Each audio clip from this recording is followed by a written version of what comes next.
ഒന്ന് മതിയാക്കണം സാറേ, മണി 11 കിടക്കണ്ടേ? ചേട്ടൻ കിടന്നോളൂ. കിടന്നാ ഞാൻ ഉറങ്ങിപ്പോവും. ഇന്ന് കാണിച്ചു തരാം. അങ്ങനെ ഉറങ്ങിയാലോ? എനിക്ക് വയസ്സായിട്ടൊന്നും ഒരു നല്ല ചോരത്തിളപ്പുള്ള സമയമാണ്. ഒന്ന് നിർത്തിക്കുവാണ്. അത്ര ക്ഷമയില്ലാത്ത ആള് അടുക്കള ജോലിക്ക് ഒരു സ്ത്രീയെ നിർത്തിയാലെന്താ? നാളെ തന്നെ ഒരു വേലക്കാരത്തെ നിർത്തിയേക്കാം. ഇത്തവണത്തേക്ക് തമ്പുരാട്ടി ക്ഷമിച്ചാൽ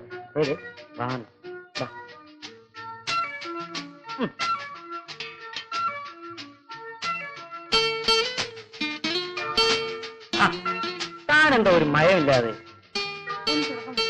ആ, എനിക്ക് താൻ ഉറങ്ങുന്ന എനിക്കൊന്ന് കാണണം.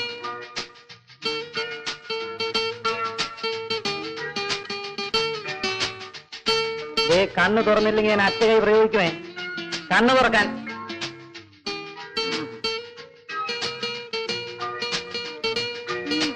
ഓ, അപ്പൊ അനക്കമുണ്ട്. എന്നാലും കണ്ണ് തുറക്കില്ലല്ലേ?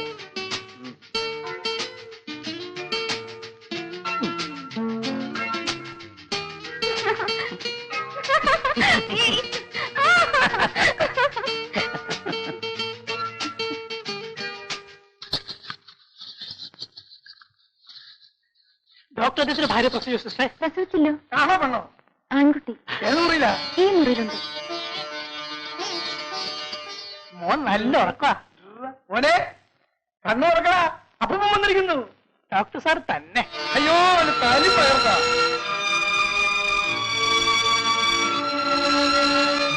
മോനെ കണ്ണു തുറക്കടാ. അപ്പൊന്ന് കാണട്ടെ. കണ്ണു തുറക്കാത്തത് കണ്ടോ? ഇപ്പൊ ആരെയും കണ്ടെന്നാ കൊച്ചുമോൻ തീരുമാനിച്ചിരിക്കുന്നത്. ഇവനെ ഭാഗീരഥി പ്രസവിച്ചപ്പോഴും ഇതുപോലെ തന്നെയാ. കണ്ണു തുറക്കത്തില്ല. ഞാൻ ഭഗീരഥ പ്രയത്നം ചെയ്ത് നോക്കി. അവന്റെ മോനല്ലേ ഇവൻ.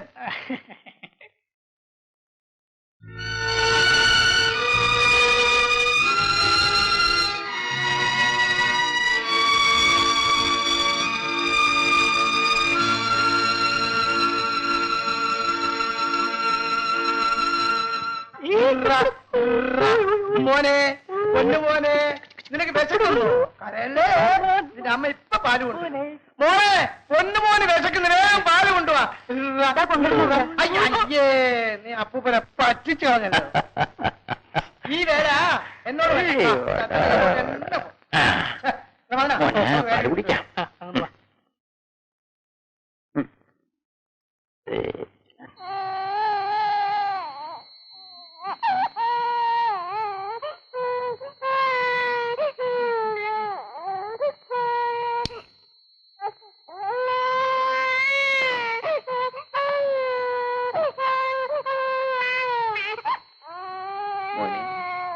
കരയാതിടാ ബാബു, ബാബു കരയാതിടാ മോനെ. മോന് പാല് കൊടുക്ക.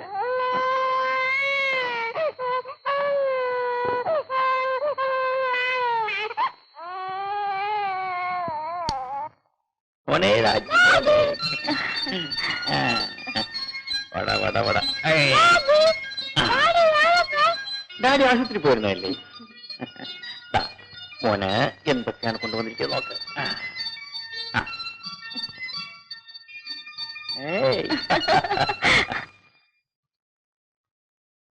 കൺഗ്രാറ്റുലേഷൻസ് ജയൻ. ജയനൊരു അച്ഛനാകാൻ പോകുന്നു.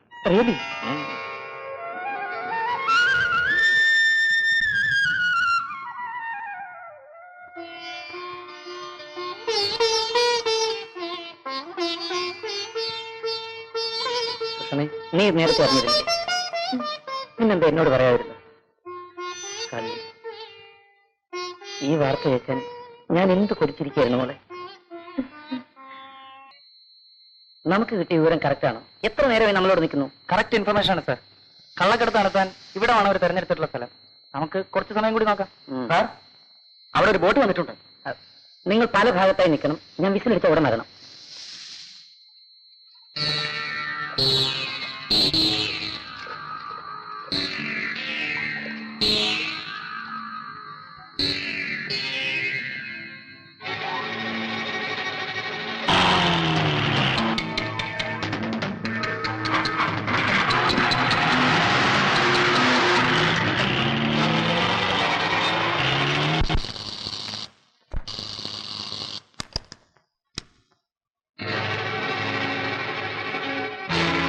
അയാളുടെ പേര് തമ്പി.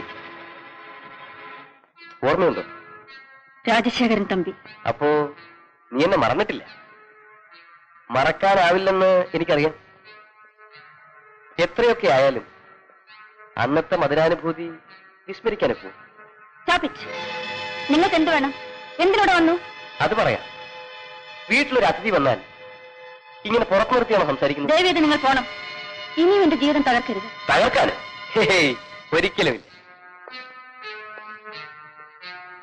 ഞാൻ ജീവിതം നൽകിയിട്ടേ ഉള്ളൂ. അദ്ദേഹം വരാൻ സമയമായി. ദയവേത് ഇവിടുന്ന് പോണം. ഞാൻ പോയേക്കാം. പക്ഷെ ഒരു കാര്യം, എനിക്ക് ശ്യാമളയോട് ഒരു സഹായം അഭ്യർത്ഥിക്കാനുണ്ട്. ശ്യാമളയല്ല, Mrs Suresh. Oh, I'm sorry. ഇന്ന് വരെ ഞാൻ അനുഭവിച്ച പെൺകുട്ടികളിൽ ഒന്നാം സ്ഥാനത്ത് നിൽക്കുന്നത് ശ്യാമളയാണ്. ഒന്ന് നിർത്താമോ? ഒരിക്കൽ എന്നെ ക്രൂരമായി ചതിച്ചവനാണ് നിങ്ങൾ. അതിന്റെ വേദന ഇന്നും തീർന്നിട്ടില്ല. എന്തിനു നിങ്ങൾ എന്നെ വീണ്ടും പിന്തുടരുന്നു?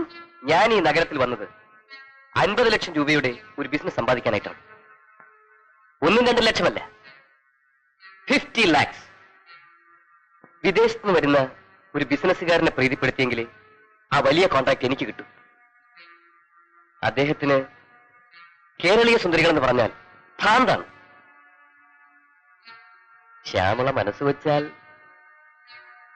ആ 50 ലക്ഷം എനിക്ക് കിട്ടും. മനസ്സിലായില്ല. അയാൾ താമസിക്കുന്ന ഹോട്ടൽ വരെ ഒന്ന് വരണം. വേറെ 1 മണിക്കൂർ മാത്രം. നാളമില്ല നിങ്ങൾക്കത് പറയാൻ. ശ്യാമളയോട് എനിക്കത് പറയാം. അതിന് നാണിക്കുന്ന എന്തിന്? ശ്യാമളയെ പോലൊരു സുന്ദരിയെ ഈ നഗരത്തിൽ വേറെ കണ്ടുപിടിക്കാൻ എളുപ്പമല്ല. വെറുതെ വേണ്ട, ചോദിക്കുന്ന പ്രതിഫലം തരാം. ഒന്ന് നിർത്തോ. നിങ്ങൾ ഇത്ര വൃത്തികെട്ടവനാണെന്ന് ഞാൻ അറിഞ്ഞിരുന്നില്ല. ഒരിക്കൽ നിങ്ങൾ എന്റെ ജീവിതം ആകെ തകർത്തു. പുതിയൊരു ജീവിതം ഞാൻ ഉണ്ടാക്കിയെടുക്കുകയാണ്. മിസ്റ്റർ തമ്പി എന്ന് ഓർക്കണം. നിങ്ങളുടെ താളത്തിനൊത്ത് തുള്ളാൻ എന്നെ കിട്ടില്ല. വാശി പിടിക്കല്ലേ എന്റെ ശ്യാമളെ. ഓ സോറി, മിസ്സസ് സുരേഷ്. രാജശേഖരൻ തമ്പി മനസ്സ് വെച്ചാൽ നീയും തുള്ളും, നിന്റെ ഭർത്താവും തുള്ളും. ഇറങ്ങിപ്പോകാൻ. നിങ്ങളുടെ മുഖം കാണുന്നത് പോലെ എനിക്ക് വെറുപ്പാണ്. എനിക്ക് വഴങ്ങിയില്ലെങ്കിൽ നീ ദുഃഖിക്കേണ്ടി വരും. ദുഃഖം എന്തെന്ന് ഞാൻ അറിഞ്ഞു കഴിഞ്ഞു. എന്നെ നിങ്ങൾ ഭയപ്പെടുത്തിയൊന്നും വേണ്ട. അന്തസ്വാഭിമാനമുള്ള ഒരു ഡോക്ടറുടെ ഭാര്യയാണ് ഞാൻ. നിങ്ങൾ എത്ര ശ്രമിച്ചാലും എന്നെ അത് അല്ലാതാക്കാൻ കഴിയില്ല. കഴിയുമോ ഇല്ലയോ എന്ന് വാക്കുകൾ കൊണ്ട് പറയുന്നതിന് അർത്ഥമില്ല. ഞാൻ ചെയ്തു കാണിച്ചു തരാം. എനിക്കിപ്പോൾ അറിയേണ്ടത് ഞാൻ പറയുന്നത് നീ അനുസരിക്കുമോ ഇല്ലയോ എന്നതാണ്. പറയുന്നത് അനുസരിക്കാൻ ഞാനിപ്പോ നിങ്ങളുടെ ശമ്പളക്കാരിയൊന്നും അല്ല മിസ്റ്റർ തമ്പി.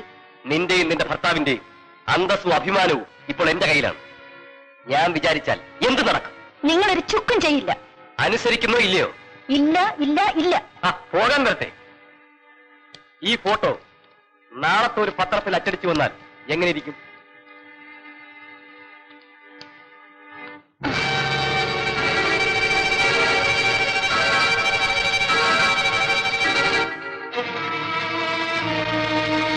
എങ്ങനെയുണ്ട്? നിന്റെയും നിന്റെ ഭർത്താവിന്റെയും അന്തസ്സും ആഭിജാത്യവും ഒക്കെ അപ്പൂപ്പൻ താടി പോലെ കാറ്റിൽ പറക്കുന്നത് നിനക്ക് കാണുന്നു. ഞാനൊരു വാക്ക് പറഞ്ഞാൽ മതി, എത്ര പത്രങ്ങളിൽ വേണമെങ്കിലും മനോഹരമായി നഗ്നചിത്രം അച്ചടിച്ചു വരും.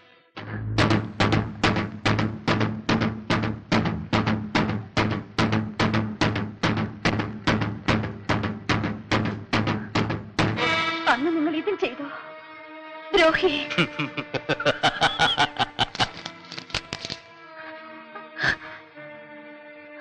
ഇത് വലിച്ചു കീറിയത് കൊണ്ട് നീ രക്ഷപ്പെട്ടു എന്ന് കരുതണ്ട.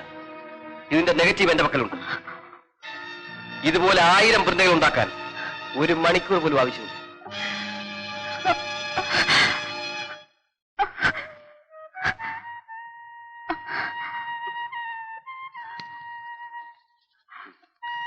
ശ്യാമള ഇപ്പോഴെന്ത് പറയുന്നു? ദയവ് ചെയ്ത് നിങ്ങൾ എന്റെ ജീവിതം തകർക്കരുത്. തീർച്ചയായും ഇല്ല. ഞാൻ പറയുന്നത് അനുസരിച്ച. അയ്യോ, എന്നെ വിട്ടേക്കൂ. എന്നെക്കാൾ എത്രയോ സുന്ദരിമാരെ നിങ്ങൾക്ക് കിട്ടും. കിട്ടും, പക്ഷെ ഈ നഗരത്തിൽ കിട്ടണ്ടേ? അത് അന്വേഷിച്ച് നടക്കാൻ ഇനി സമയമില്ല. എന്നോട് അല്പമെങ്കിലും ദയ കാണിക്കൂ. സാധ്യമല്ല. ഞാൻ ആളിനെ അയക്കുമ്പോ നീ വന്നേ പറ്റൂ. നിന്നെ കാണുമ്പോൾ തന്നെ അയാൾ എന്റെ വഴിക്ക് വരും. അയ്യോ, അദ്ദേഹം വന്നു കഴിഞ്ഞു. അദ്ദേഹം ഇത് വല്ലതും അറിഞ്ഞാൽ എന്റെ വഴിക്ക് വരികയാണെങ്കിൽ ആരും അറിയില്ല. ഇല്ലെങ്കിൽ നീയും നിന്റെ ഭർത്താവും ആത്മഹത്യ ചെയ്യേണ്ടി വരും.